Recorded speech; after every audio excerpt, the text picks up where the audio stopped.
Channel 4 was like, you have 35 minutes or whatever, take it or leave it. And I was like, fuck, I'll take it. But, somewhere in my mate Peckham Des's attic in London, there's probably 250 hours of me hanging out at Iz's house, painting trains with Iz, like crazy Hold on, stuff. Stop. So you've got more footage that just is lying in archive somewhere. Killer podcast. KillerKellerOfficial.com. I kill a murderer.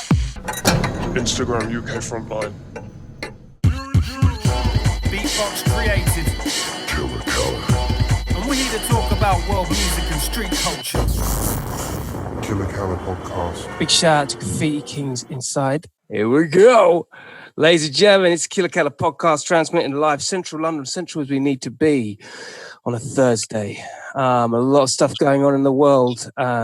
So we're going Zoom, strictly Zoom for the next few. And without further ado, I'm fucking excited. Like the fucking 19-year-old in me is losing his bits and bobs at the moment because courtesy of my boy Ein, I am able to have a conversation on Zoom with the person I would describe that not only had the same anonymity as the graffiti writers in his documentary, like to see you on screen, brother, is like crazy, but not to mention he's at the blueprint of what became my generation, our generation's graffiti documentary for the UK. If you haven't heard of this documentary from outside the UK, it's called Kings and Toys. And the man on the other side of the lens is the mighty Skiny, the director. How are you, brother? I'm good. I'm drinking a cup of tea. I'm in Los Angeles, but I thought I'd make myself a PG tip and try and get myself back to the mindset that I used to be in a long time ago. You got a level. You got into the zone, was it? We spoke just before starting, and you were saying, that you genuinely couldn't remember the entirety of the doc, or getting into that headspace of the doc. You had to watch it again, right? Yeah, I still like it, and I fucking worked really hard to get that thing made, and even harder to put it somewhere. It eventually played on Channel 4, but I never made a penny from it, and I don't regret that. And in many ways, it's kind of a lesson that I learned from the people that I was documenting, is like, it's totally fine to put a lot of effort into something and to just like walk away and never expect anything from it other than maybe like, a picture to remember it by.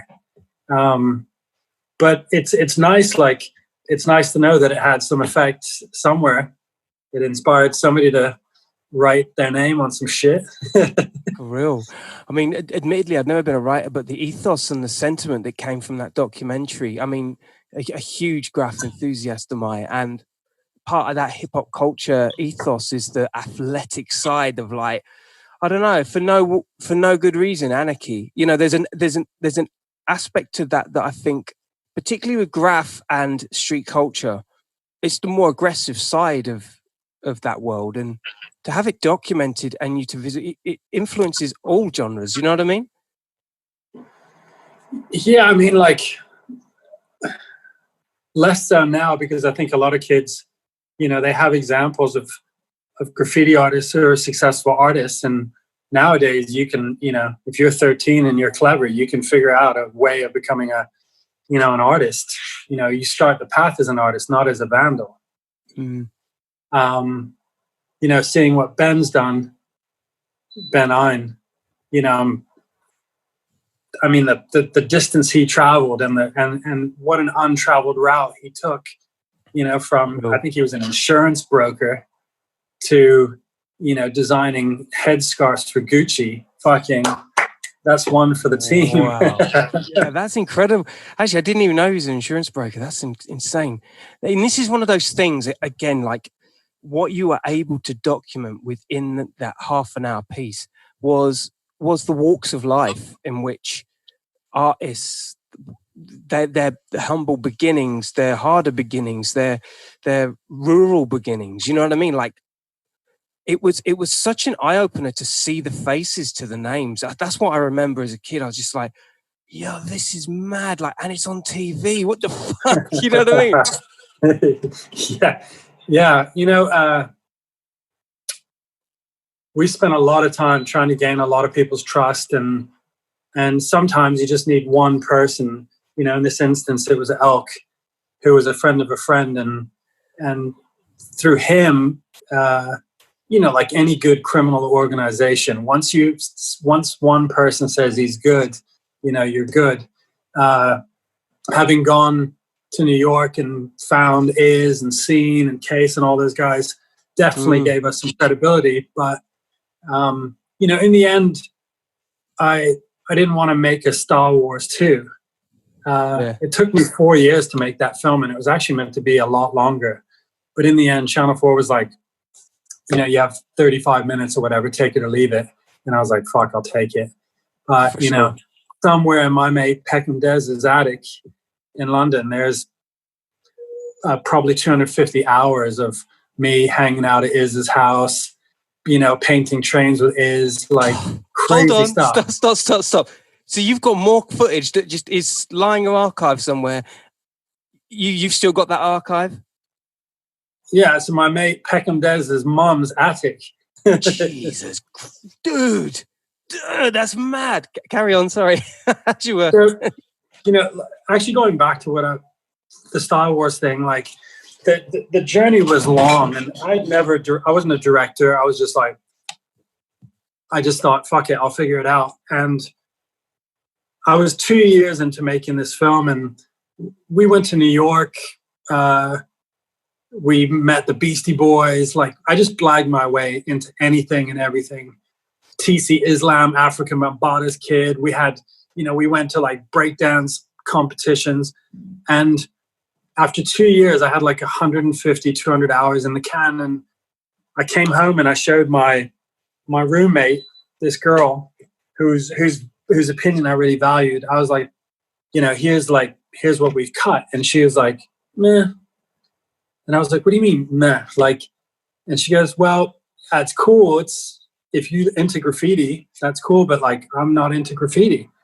And I was like, fuck, she's right. So after 2 years and every penny I had, I started pretty much from scratch. And that's really when my nan, who lived in Camden Town for 65 years, mean old Irish nan, I decided to make a documentary for her. She was the most narrow-minded person I will ever meet. And I decided to make a documentary that would explain to her why people, right, you know, like why people are destroying the bus stop, the tube. And I did it, you know. In the end, I did it. Her name was Elizabeth. She's dead now. But I actually got her near the end of her life. She could only walk to Marks and Spencer's and back twice a week. And with a Sharpie one day, she wrote Liz on the bus stop on the Camden High Street. And I went, every time you go to Marks and Spencer's now, you're going to look at that and you're going to be proud that it's there. You're going to check if it's still there, see if anybody else has added anything to it. And, you know, when she saw it, ultimately that's the reason we got the commission. Was we were commissioned not as a graffiti documentary. It was really as part of this kind of grouping of arts films. And, you know, nothing beats sincerity. Like, if you do something super sincere, it'll always work.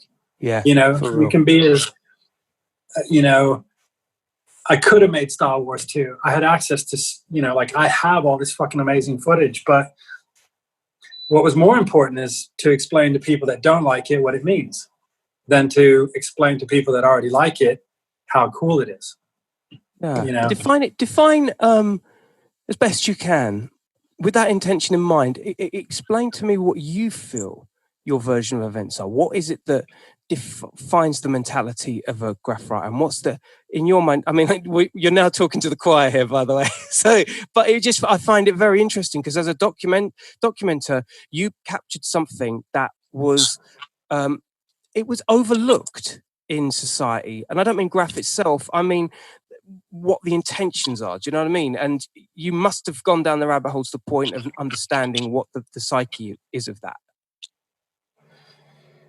Yeah, I mean, the best way to put it, you know, there was a kid that lived across the street from me, Barney, and a friend of mine's son, William. They used to just knock about London with me, and everywhere we went, they were tagging up. We lived on the Highbury Hill and Highbury Islington Station. That just everywhere we went, a little scribble, little look, off we went.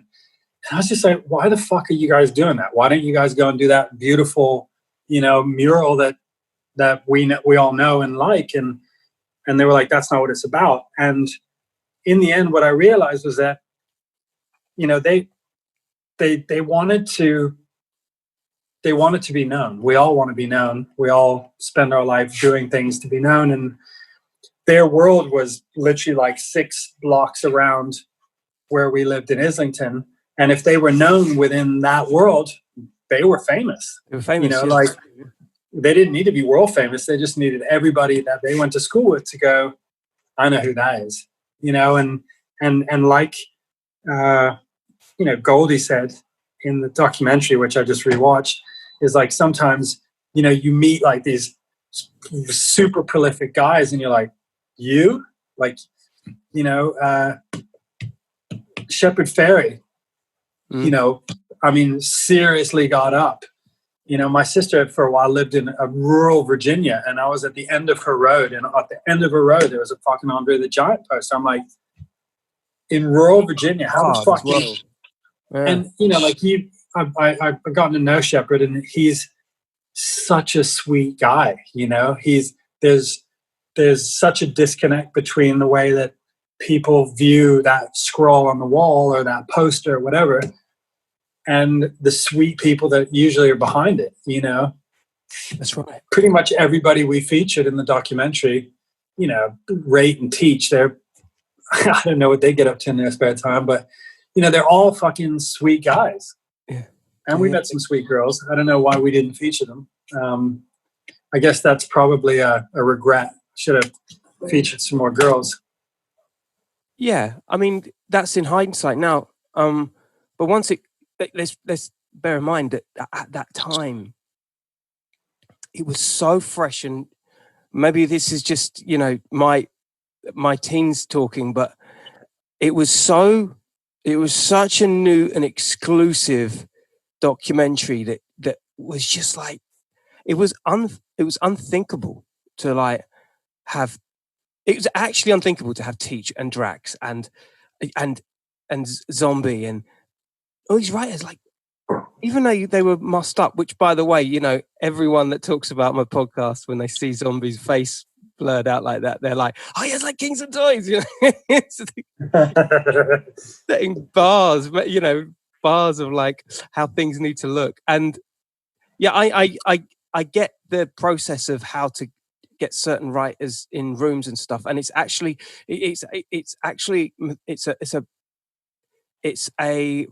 very much R&D, isn't it? And you just gotta kind of just be readily available and up for it, and ultimately they're the coolest people. But at that time, you know, you just never saw it, and I can't emphasize it enough. Like, how did you get, like, so you got Channel 4 on board at what point? When did they see? Dude, it was like 3.5 years in. I had cut kind of a teaser, and I'm relentless. Like, if I want something, I'll just keep hitting it. I'm not lucky, but I'm relentless. And eventually I got into Channel 4, and the guy who I had talked to loved what we were doing. And for some reason, he was leaving, and he passed me on to this woman who was the head of gay and lesbian programming for Channel 4. And she had been given the task of commissioning my documentary. And so I went in to meet her thinking like, fuck, my boat has arrived. And one of the first things she says was, I got to be honest with you, I'm not interested in what you're doing. I've been told to sort of do this, so let's just do it. And so they gave me a small editing budget because I had all this footage, and me and the editor went into a tiny edit suite in Soho in the middle of the London summer, and literally in our underpants sat there for a month editing because there was no air conditioning. We're on the top floor of some building in Soho. And in the end, you know, what we finished, we burned onto, I think at the time was like a DVD or something. Mm-hmm. And I called her. I was like, hey, I want to come in and show you. I was very excited. And she's like, I'm sick. Just send a copy to my house. So I think I sent her a tin of like chicken soup because she said she was sick. Smashed it. You know them one. And she watched it, and I called her, and she said, I'll call you back. I'm watching it again. And I was like, oh, this is not good. She's sick. She's not into it. And she's forced to watch it again because she might not have been paying attention and shit like that. Well, no, she said, you made me cry. You made a documentary about graffiti that made me cry. And I was like, oh, yes. You know, sadly, maybe it was meant to be short and sweet. I don't know. It was, you know, the amount of effort that went into it definitely, you know, we had a feature-length documentary there, but I'm very proud of those 30 minutes or whatever they gave us. And, you know, it played on Channel 4. A bunch of writers came over to my house. Ian came over, and Sam, and we cooked dinner with my mom, and we actually got so drunk that we missed like the first 10 minutes. But we then had a screening in Hoxton Square at the time, which was like the very beginning of Hoxton Square. There was a cinema on the Hoxton Square, and everybody came, dude. People hitchhiked from Berlin. We had to play it twice. And wow. That was just for that alone, it was worth it. Because when that first viewing finished, people just went and bombed the fuck out of London, dude. With like the whole of Hoxton Square, the bar we went into everything just got done. And, you know, pretty much from that night until now, I haven't thought that much about it. I just kind of like left it somewhere. People, you know, I see that people are posting it online. I've never posted it. I've never sold it. Yeah. You know, like this. Oh, my nan loved it. Yeah, well, exactly. You know, and I think it appeals to such a broad audience, like you say, your nan, your mum, which are always your kind of go-to okay signs, right? But then you've got like, I think the attention to detail on it is what's the interesting. But like you were saying, you had so much content. Well, you know, with quality, you know what I mean, like, and quantity together, you're spoiled for choice. You're having trouble trying to minimize it down to 35 minutes. I get it, but once it's there, you know, and I said it before we started. You know, this was the Wild Style documentary for the UK for me and a whole heap of other people. Why not put it online on its own channel, or throw it out there as readily available to buy, or, you know, in the same way it's revered, like Wild Style or Style Wars is revered. Do you know what I mean? Yeah, I mean, to be honest, like I never thought it made much of an impact. I thought that, you know, people, as they're Googling graffiti or whatever, might come across it and it'll be a happy little accident. You know, maybe after this conversation, I'll find the master and I'll put it up somewhere. But, you know, I think it's important for people to see. It's a lot of work went into it. So, and you've now just told everybody in the graffiti community that you're definitely going to be putting it online. So this is awesome. You heard it here first. Dude, what was your because obviously that wasn't an intention, and you forgot clean about it. Did you ever cross your mind though the implications? And I say that also with in mind that Channel 4 had already given it the green light, but, you know, the illegality of what was being put on TV. I don't think that could ever be put on TV now, if I'm really honest. Like, did you ever think about the consequences from a director? Yeah. I mean, like, everything that you see in that documentary, I was there. You know, there's a particular tube station in London that got hit one New Year's Eve that you see in the documentary. And, you know, we almost died that night. Pretty hectic scenario went down, but whole car painted, Happy New Year. And when, I think you're right, because I'm still involved in production on another side of things, but nowadays, there's always somebody that can get sued in the process. And I just thought it was worth the risk, I could always say that it was footage that was given to me or found, or, and me and admitting that I was there, I don't give a fuck. I'm proud that I was there. Ultimately, I think that I got a good understanding of it because I lived it. I was young. I was the same age as the people I was like trying to understand. And to this day, I'm profoundly changed by the people that I met and their approach to life. They're all a lot of people that like to remain anonymous. I like that. Yeah, so do I. It hurts me sometimes because I'm like, I get comments on YouTube of people saying, you need to get blah, blah, blah on, you need to get XYZ on.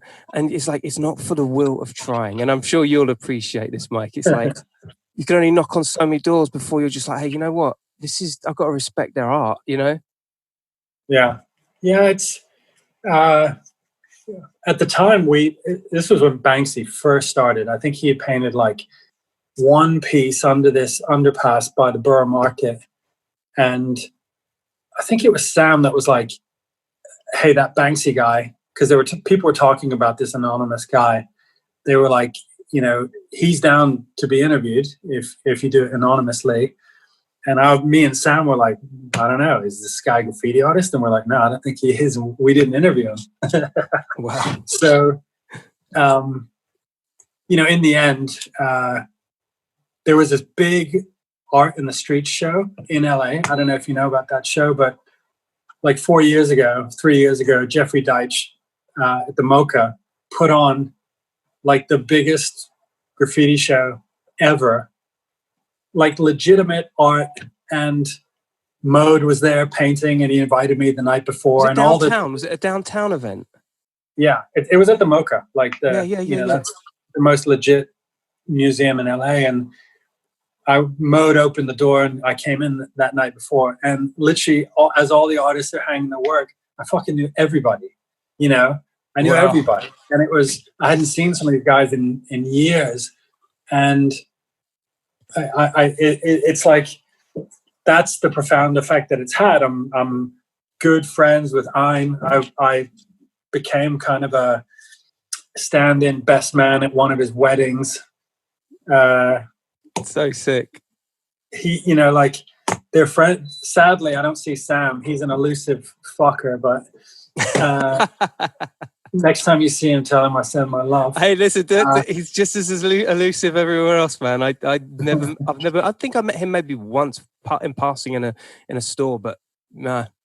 Yeah, I feel you. There's a lot of elusiveness in the scene, to say the least. Yeah, it's like I was like thinking about what we were actually going to talk about today, and watching the documentary again, and I went and Googled. I was like, I wonder what Case 2's up to these days. Dead. Yeah. I knew was dead. Yeah. Like a lot of these old boys were dying. Yeah. Oh, and you didn't know? You didn't know that they'd been passing? I knew that did. Somebody told me. He was actually one of my favorites. And in many ways, like, this may go against what a lot of people think, but, when we were in New York, everybody was very much selling us a, hip-hop culture. But and actually said in the early days, and Future, they said we were in the tunnels painting, listening to like Boston or AC/DC and rocking out in the tunnels and painting trains. And it just made me think, Iz was the first guy to take me into a train yard, and it was actually up onto an elevated track in Brooklyn. And I picked him up in this rent-a-car from his house, got to go into like his little museum of graffiti in his house. And at about Whoa. Hold on 1 minute. We're still on track. What was his yard like? his house, Yeah. dude, it was like suburban, definitely like not rich, you know. It was just like a shitty suburban house in Brooklyn near the water, and everything was him and his wife lived there like normal people. But then he had this tiny little room where he just had hundreds of strips of paint trains that he had painted, and then these just wall of cans, and that was his own little mausoleum to graffiti. So I sat in there with him for hours, and I think we drank quite a bit. And he's like, "Come on, let's go. Let's go write something on a train." So I was driving, and he put on I think it was Led Zeppelin, but really loud, right? So as we pulled up to where we were going to get out and get into this yard, I was pretty nervous. New York City. I'd heard there was big rats, and people would put tape on their shoes so they wouldn't get bitten by rats, and people were living down there. And he said, "God, all right, leave the car." So we went from the Led Zeppelin on full volume, turned the car off. We got out, and he put on an MTA worker's baseball cap, and we just walked through the station. We went up the stairs through the station, and then we just walked off the end of the platform over an elevated track that has these gaps to trains that were laid up on the middle track of this. I think the trains had stopped, or we were on the middle part of the track or whatever. Anyways, for about 100 yards, we had to walk to this train that was stopped, and he just started doing his thing, and somebody stuck their head out from in between the trains and went, "What are you doing?" And he said, very, he was probably a 45, 50-year-old man at the time, "Oh, nothing, just mind your own business." And the guy wouldn't take that. So he said, "Hey, come here." So we just started walking. And as we're walking, he was running behind us, but we're, 2 stories over the street in Brooklyn, cars passing underneath. We're trying not to run, and eventually we get in the station. This guy's going, "Stop those guys." And Mike's going, "Just walk slowly." And everybody's like, "Who should we stop? Who should we stop?" And eventually we run down the stairs. We get to the car, and I'm clicking the button to get in the car. And I'm clicking it so fast that every time he goes to open the door, it won't open. And then I get in, turn the car on, and fucking Led Zeppelin at full volume. I'm just like, this is so crazy. And the guy got to the car as Iz was in, locked the door, is jerking on the car, and he's, on a radio calling somebody, and off we went into the night. But I just remember dropping him off 5 a.m, driving back to my hotel in Manhattan, just thinking yeah, fuck, I get that. That was fun as shit, Yeah. But it also had that kind of graffiti, put some Led Zeppelin on at full volume and think of graffiti. It just makes it a little bit different. It doesn't make it any better or worse. It's just, there was definitely a part of the culture. Even Futura was, I think in the beginning he was a rocker guy, which I thought was pretty interesting. I feel that it's broadened my mind having writers in. Some of them don't even like rap, or I find it really inspiring. When I was going up doing beatboxing and doing music, my first go-to things were like heavy funk and metal and thrash and things like that, because I wanted the energy. And when I look at people like Scene, or like you say, the scenes of the world, the first generations, the one Futura and the Clash, you know what I mean, and the Americana. The Americana of the look of Scene, it makes total sense that he was into AC/DC, Yeah, I think he's still around, right? Yeah, he's still around, yeah. I mean, I think he was one of the guys I didn't see at that art show, but I still have so much, I have a very I have a spot in my heart for all those guys. They were all, you know, and there was a lot of people, sadly, that we didn't feature in the documentary because there was such a limited amount of space. But, you know, we met so many people. Sam and I went to some art show in Paris, and J1 was there. I mean, some fucking crazy nights. Who do you wish you had on there that didn't make it? Well, now I wish Banksy, because I'd be fucking rich. Yeah, that documentary would have paid itself. You know, seeing what Banksy's done, and I really respect it. It's kind of, I know a lot of people in the art world that, you know, it's kind of cool to hate the person that's successful, but I really respect what he's done, and his messages are always like, you know, he could be a lot richer than he is right now. I think out of everybody, yeah, maybe him. I'm sad that I said no to that. Subsequently, our paths may have crossed since, but you know, at that time, it would have been really interesting to have spoken to that. You know, like what he does is definitely has definitely changed the way a lot of people look at graffiti. I mean, even to the point where, you know, Ein painted my office downtown in LA, and my office is this big in the middle of Skid Row. He painted the word flower, massive. And my landlord was like, oh, the neighbor told me, she lives in Northern California. She's like, oh, the neighbor told me that you fucking graffitied the building. And I'm like, yeah, the guy who did it has a painting hanging in the White House. Like, and as your building's probably worth a lot more money now. And she's yeah. So, you know, the conversation's definitely changed. He's changed the conversation where people now, you know, people may now think about knocking a beautiful piece of, or painting over a beautiful piece of artwork because it might actually be worth something. Yeah.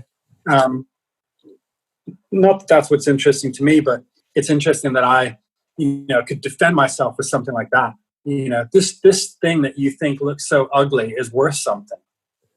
Shut the fuck up. Yeah, for sure.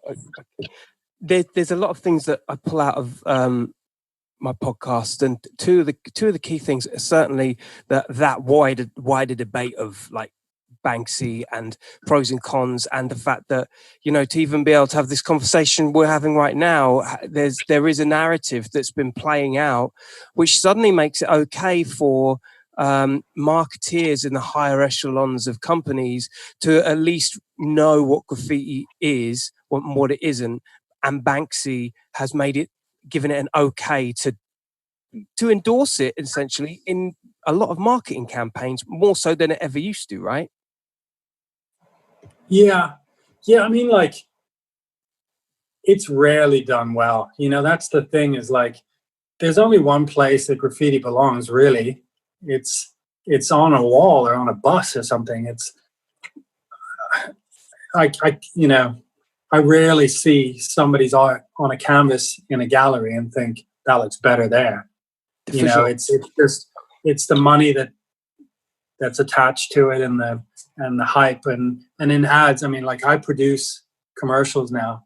I produce photo shoots, and we, you know, I think people are smarter than just putting like a graffiti wall in the background and 4 kids wearing New Balance and like jumping around. Like, those two things don't mean the same thing. It's very obvious when somebody's just put a bit of graffiti in the background of some turd they're trying to push. If that makes sense. Yeah, it does. It totally does. Tizer, graffiti writer. I'm sure you know him. He keeps on getting messages from people that what's the dating app? A bunch of dating apps actually, where guys are leaning back on his graffiti to pull girls. You know what I mean?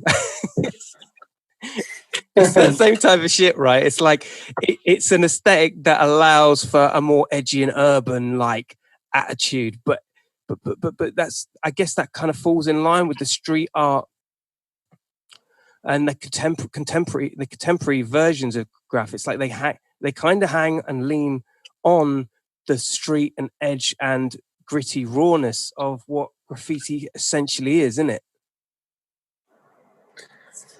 You know, I only have my own opinion, and I think that it should, you know, when you're on a train out of Paddington Station, that's where I want to see my graffiti. Oh, you know, man. I don't want to see it in a gallery. You know what Ben does, and the people that have successfully taken what they've learned in graffiti and become artists.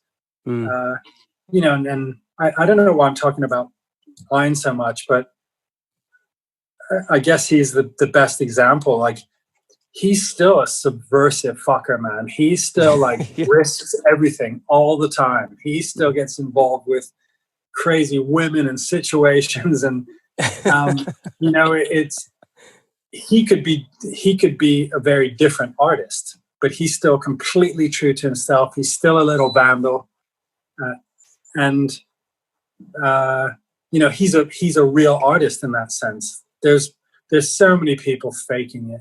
You know, it's I think that's a bigger debate, and I don't know enough about art really to speak on it. But like you were saying earlier, you jumped in head first at this thing, this documentary, and it was the thing that played out for 2.5 years of your life, and probably more. So how long? 3.5. There you go, 3.5. That's the one. And you know, throughout this time, you were getting to know these people, these writers, these artists, like personally. How did the name Skiny come about? Because I just thought you were a writer as well. No, and I think it would have been a very different film. Like I said, if I had been, like, I wasn't there to make Star Wars 2. I was just a member of the public that was curious, and we were probably 2.5 years into making the film, and Elk and I were in Amsterdam with Reimer, and I'm filming them bombing the shit out of everything. And at some point, Reimer's like, "Here, write your name up on the wall." And everybody's called me Skiny for a long time, because up until recently, I was like very thin. And so I just wrote Skiny, SKNNY. And the two of them looked at it and they're like, "It doesn't look right. Do it with one N." So I did.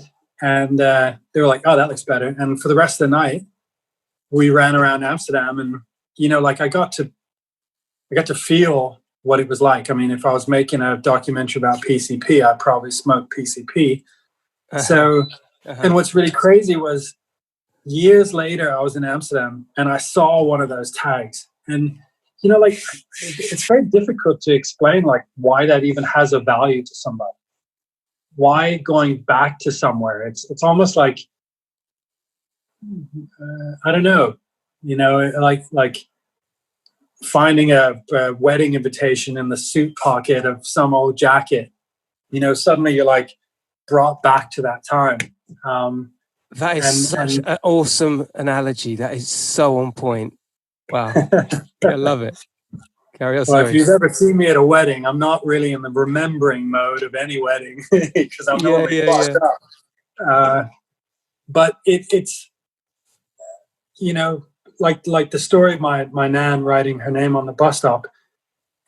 That's what it is like, there's something to that, which is the purest part of all of this. It's young kids who just want to be, you know, known for something when they're not good at other things. But then also that remembering. I know that's weird, but, like, I'm sure, you know, and you know where they all are. I mean, around LA, I know where people's tags are. It's been 25 years since I really thought about graffiti like we're talking about now, but I notice when new things are up, when you drive down La Brea or Melrose, if somebody's done something.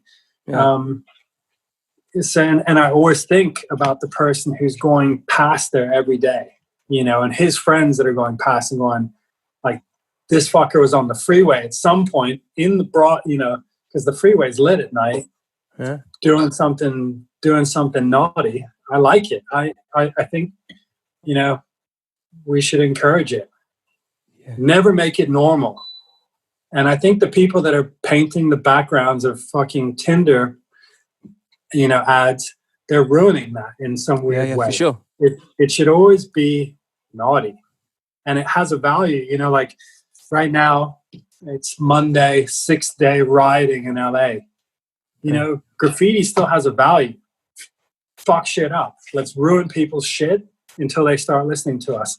Wouldn't it be sad if one day that didn't have that value anymore? It's like if the people on the news would say cunt. After a while, this amazing word would lose its value. If the newscaster would say, fuck, it's going to be cunting cold tomorrow. Yeah. I like the fact that, certain things should stay wrong. Yeah. And I guess it's all about how far can you take the wrong? Like, is there a ceiling to that? Like when we talk about the class of 97, we talk about Kings and Toys era, that was kind of, I guess for anybody that was coming into watching that and would have been knowing the 70s and 80s graffiti, a lot would have changed. But fast forward to nearly, 20 years later, and you've got yourself, over 20 years later, you've got yourself fat caps that are, built exactly for thin lines and cans that thousands of different colors and, zero, creative freedom. I guess you're right. When you see the riots, and I saw a couple of images to see Graph in the rawest form up against a burning shop, I think it reset in my head what it meant. Yeah, it's whether it's somebody tagging up or whether it's somebody making a political statement, like there's something naughty about a spray can, or a big marker that has a value that I don't know if it's being destroyed. I definitely know that the way the Germans were when we were in Germany, there were the graffiti shops and everybody was just nerding out on being graffiti artists. And yeah, for sure. Whereas all the English kids that I knew, they were like, steal this shit from like the local shop, and there was a different attitude towards it. And the German attitude, was definitely more like efficient and commercial. And I think that it takes it away from its value. Yeah. I agree. It certainly, being a London-based art kid doing things at the age I was, I definitely felt like Lumit and Dime and all those kind of characters that were coming from the German side were incredible. I thought Delta was incredible. Like all of Toast and the Porno Kids from Switzerland, all those guys were just like incredible, like on walls and stuff. And I didn't for a second twig that they had like some special graph. I just thought they had some fucking Euro powers or something, because I was so used to seeing it done in the way we do it in London, Yeah, and maybe back then,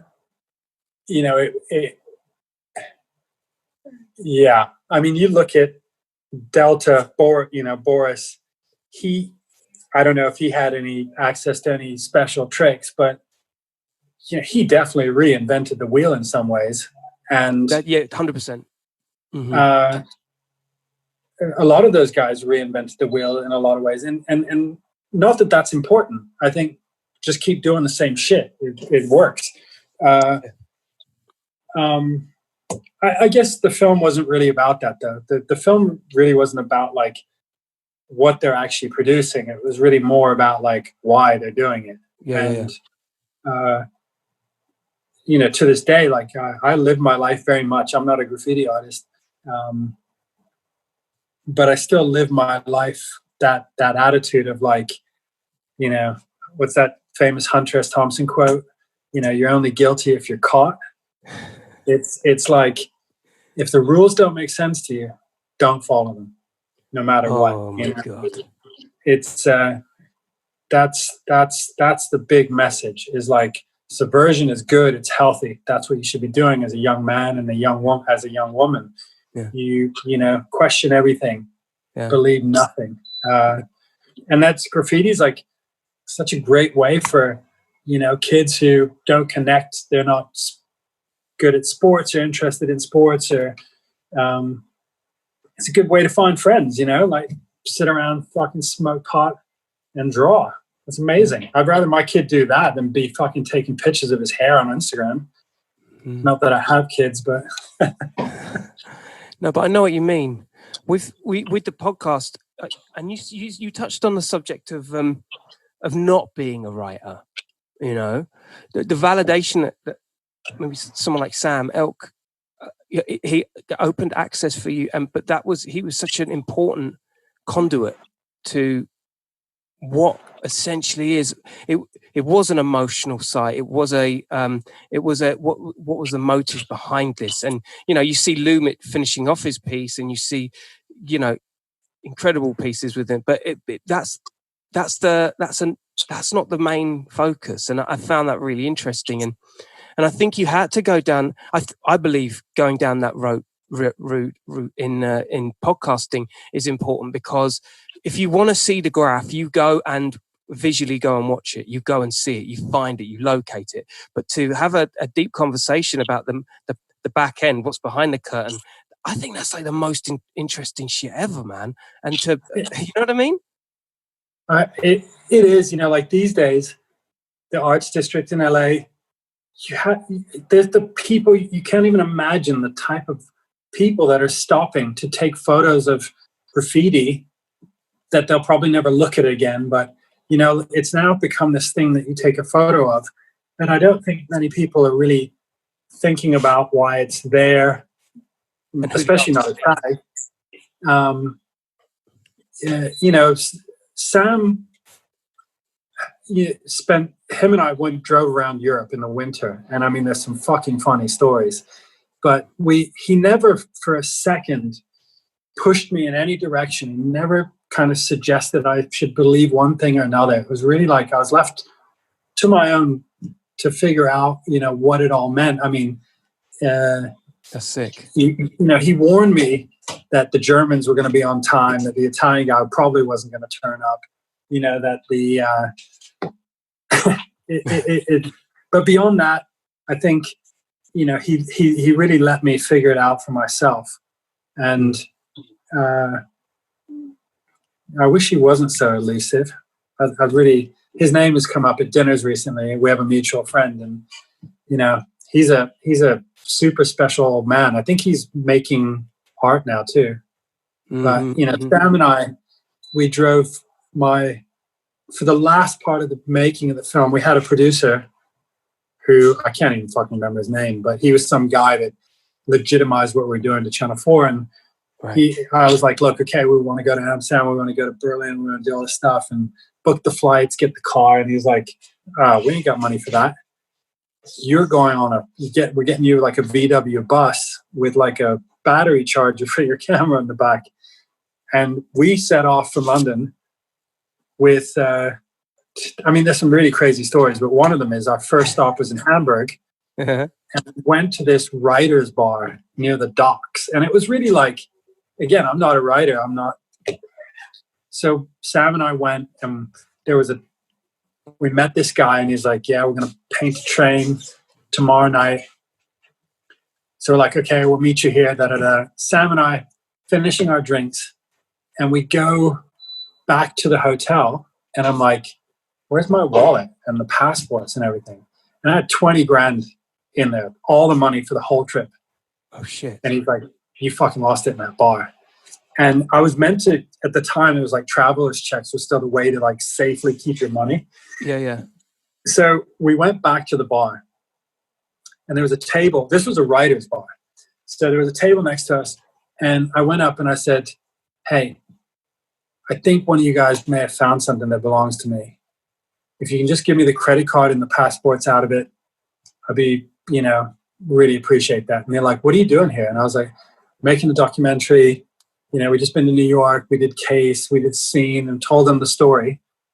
And I said, look, I'm going to go get you guys, because this bar was so rough. Like, you got a wooden case of like big beers. I said, I'm going to go buy you guys a case of beer. It'd be really good if my wallet was on the chair. And, I never expected the money to be in it.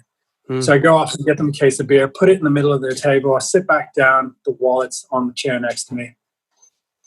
So I put it in my pocket thinking, I've got my passport, I've got a credit card, we can go home, defeat it, but at least we can get back to England. We walk outside, I open it up, not a fucking penny taken out. £20,000 at the time. Wow. So we're like, fuck. Anyways, we ended up going, painting something with them, the next night. And like Sam suggested, they were on time. It was super efficient. They're all dressed in black. It was like perfectly German. We went to Prague, and we were sleeping in the van, which, I mean, at some point there was like you could stand up in the van. There was like a little sink, like a camper van, very unglamorous. And I remember we woke up in Prague, parked on some little side street that had become a very busy fruit and veg market overnight. So when we woke up, we opened the curtains, freezing cold, and there was like a bunch of people around the van. Like, what the fuck are you guys doing here? And Sam was like so cold in his bag. He just said, fuck it, I'm flying home today. I can't even get out of my sleeping bag. And, we went all over Europe, and in life, those tough situations always be the ones that you remember the best. But, that was, I guess, people seeing us and the way we approached it. We're willing to spend days, and we spent days in Rome.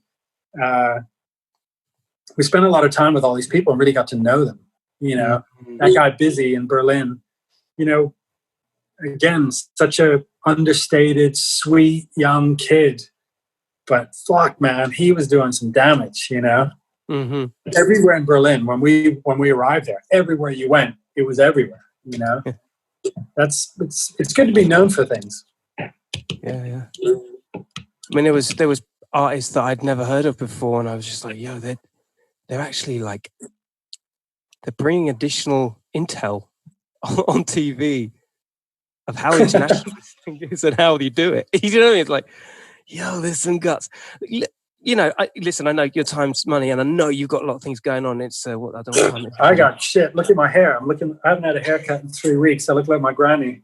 Hey, listen, brother. Look, honestly, this is absolute gold. And I said it to you at the start beforehand. I fucking appreciate every minute of this, and I know everyone out there will as well. Your tenacity in getting this shit done, and getting over a finishing line. It sounds like you went through the hurdles methodically and persistently, and no task was too big. You both horns, as it were. You know what I mean? What? Obviously, there's a shit ton of stuff you take away from that. But moving forward, you're high profile producer now, photographer. You've got your own company. You live in the States, and things aren't that. Of what was over 20 years ago. But what did you take from that document, apart from it being so well received and it pole vaulting all the things you're doing now? But what did you take away? That's not true. It didn't pole vault anything. It was really like after that night of the screening, it was kind of over. There was a party to clear up, and then it's just dissipated since. And I don't regret that at all. It didn't really help me. I went on to become a director for a while. I directed commercials, which I felt was soulless. So I became a baker. I used to sell bread in the borough market. What it taught me was like, make something and just let somebody find it. It's an approach to life. Dedicate yourself to shit that matters to you. Don't follow the rules if you don't believe in the rules. Like if you make a piece of art, don't be afraid to just leave it for somebody to find. And it's there was almost a part of me that, you know, like I said, I never made a penny from it. If I ever did, I'd feel guilty for it, because that's one of the things that I remember thinking, like, oh man, all this work and I got nothing from it. But, you know, all the work that went into painting these trains and walls, and they were covered over the next day. So that's just life. You know, just keep going. I've made a lot of things since then, and I keep making things, even though I'm not getting paid for it and I'm getting older. But Ben, you know, like Ben Ein is a really great example. Is like, he's a total blagger. He's a charming fucker. He's got good taste. And those three things will get you everywhere. Yeah. You know, blag, charm. He's not particularly good looking, but somehow he's always in the company of an attractive lady. Yeah, I know the charm you talk. I know the charm you're talking about. You can have a beer with the guy and not he's a good character. I mean, it definitely brings back a lot of good memories. You know, the end of the film was pretty sad, and maybe had I had a feature length to work with, maybe I wouldn't have ended on that note, because that's not really what it's about. I mean, I think when I interviewed the head of the MTA and the British transport guy, I kind of felt indebted to them, because they were such nice guys and they were really trying to understand what was happening and do their jobs. I kind of felt indebted to them to show their side of the story. And maybe, like, you know, you have to be careful. That New Year's Eve train that we painted, I didn't paint it, but I filmed it. We had to climb down into. No, we walked off a platform as the last trains were running New Year's Eve, and then we went up and down all through somewhere very East London. Wow. Pretty close to town though. And I remember I didn't have a flashlight. I just had a lighter. And at some point we had to scatter. And I was running as fast as I could with a camera, flicking this lighter so that the tunnel would light up for a second. And I'm running along, like a live rail. And they were definitely coming to catch us. And the only way out was up a fence, over a wall, and then out onto the street. And the fence had barbed wire on it. It was winter, so I had a huge down jacket on. Yeah. And the down jacket got caught in the barbed wire and basically spewed feathers down on my pursuers. And we escaped. And I mean, fuck, that was close. But, you know, I could have died that night. And I'm still up to all sorts of risky shit in my life now. And I think risk is very closely tied to reward. But you have to be, you know, if you're going to go climbing around in a train yard and you don't know what you're doing, go with somebody that does. Yeah. I think that epitomizes the conversation. I think it's, you know, with reward, there's risk. And as a documenter myself, I often feel like I sail close to a wind with these subject matters. But like, if you know what your mission brief is and the reasons why you do it, and the juice being worth the squeeze, and knowing that, you know what I'm saying? You just got to, because once you start on the road, there's just no way of turning back, because it's a moral duty. It becomes a duty, doesn't it? Yeah, to the right people. I think to most people, you know, it's a way of making money or getting chicks or whatever. It's I was a very different person when I started the documentary to when I ended it, and that's all that you have to be when you make documentaries, is you have to be thoroughly consumed by what you're following and understand it, you know. I mean, like, the world is full of like shit that means nothing, you know.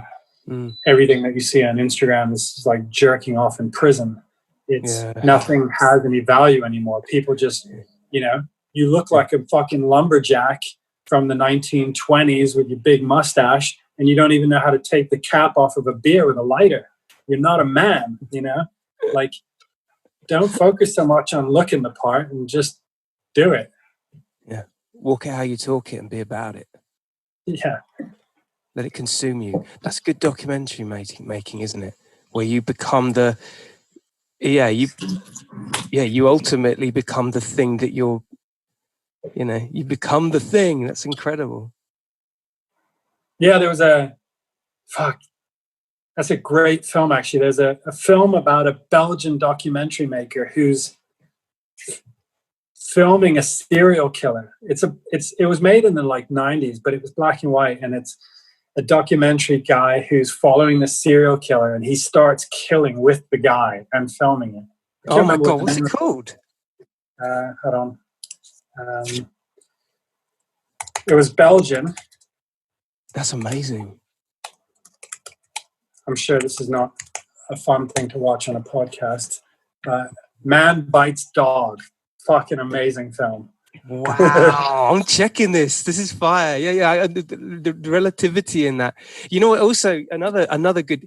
Actually, maybe a little bit wide, but I have these moments of Frasier. You know, like when he's like completely the guy that you go to, but he's actually fucking kooky and hasn't got it together. It's the same sort of thing, right? Yeah. You know, you can have all these things sorted out when you're talking to people on a one-to-one, thinking you've got logic behind your you know, what you do and your behavior, but you actually, behind the scenes, you're as fucking mad as the person you're talking to. Yeah, listen, I gotta say thank you so much for joining me, and you know, it's fucking great to hear. It's actually awesome to hear that you didn't know to what regard that documentary was for a lot of people, and the fact that we're here having a conversation, it's so humbling to get your recites of what went down, and the fact that we're bringing it to your attention, man. That it's, you know, it's a documentary and a half, man. I'm definitely. It's a good feeling to know that people liked it, and that it wasn't all for nothing. Again, it's not about me. It's about the guys that, you know. It's about the guys that we chased, and all of them. Like, you know, I haven't seen a lot of them in years, but they're all still like, you know, I still consider them very good friends, all of them. Well, I hope if Elk's out there watching, which I you know, I can only assume in guessing that he would be, as you're the guest. I hope he hits you up and makes contact. You know, it's easily done, and I think that shit's awesome. Stay lucky, brother. Thank you so much for joining me. We'll as soon as I'm back in LA, as soon as I'm allowed back in LA, we're going to go for a drink. All right, on me. Me first. All right, brother. Ladies and gentlemen, Skiny inside the place. Thank you so much, pal. Take care. And we're like that. Killer Keller podcast, giving it to you hard and heavy. That's what we're doing. Yeah, street culture strictly. Go share it. Tell a friend to tell a friend. Do not sleep on this. I repeat, do not sleep on this. Repeat. You stay lucky now. Till next week. Peace.